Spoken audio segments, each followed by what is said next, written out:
Živijo, tukaj Valentin, ura je pol 8 in danes bom govoril o pomembnosti zaustavljanja in preobrazbe svojih miselnih vzorcev takoj, ko jih opazimo. Skozi dan dopuščamo številne misli, da se pojavijo v našem umu, jih vzamemo kot nekaj običajnega in jim ne posvečamo pozornosti in posledično tudi, ko sledimo takim mislim, se pojavljajo čustvene reakcije.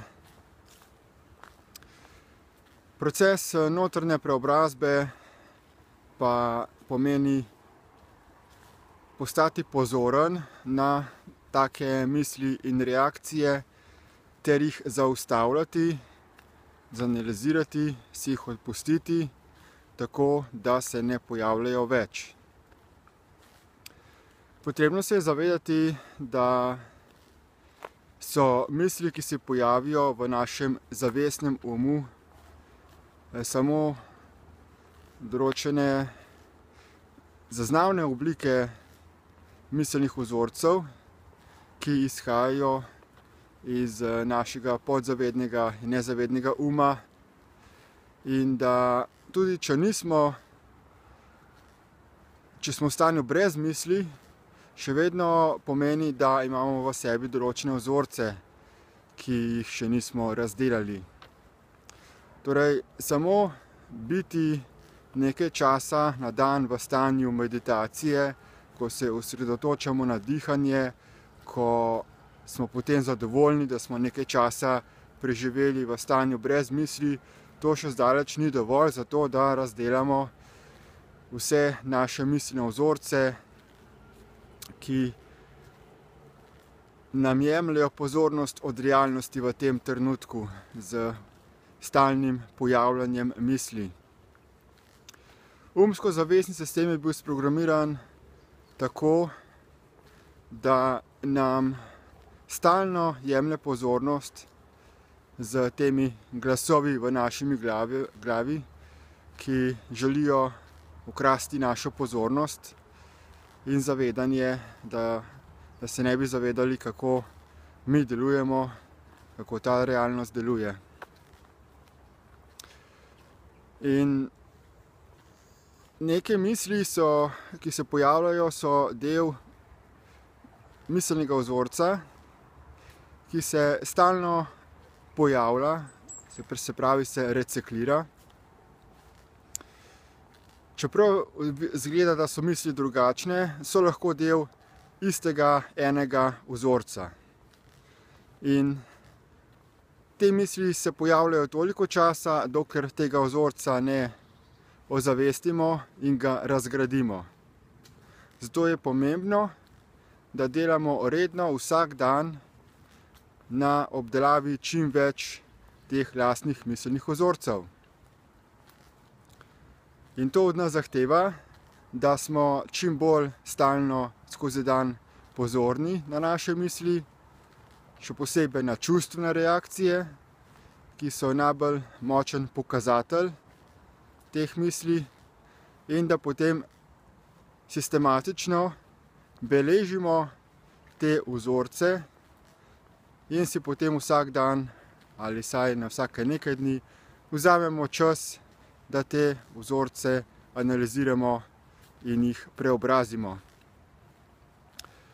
Torej, ko se neka misel pojavi ali neka čustvena reakcija, je priporočljivo, da takoj zapišemo, ker zelo hitro potem pozabimo, na kaj smo mislili. Misli pridejo, nam naredijo škodo na fizičnem telesu, s tem, da posrkajo energijo življenjsko, in potem hitro zginejo, se hitro skrijejo, češ, ja, sej nas ni več, evo, se že gremo, a ne.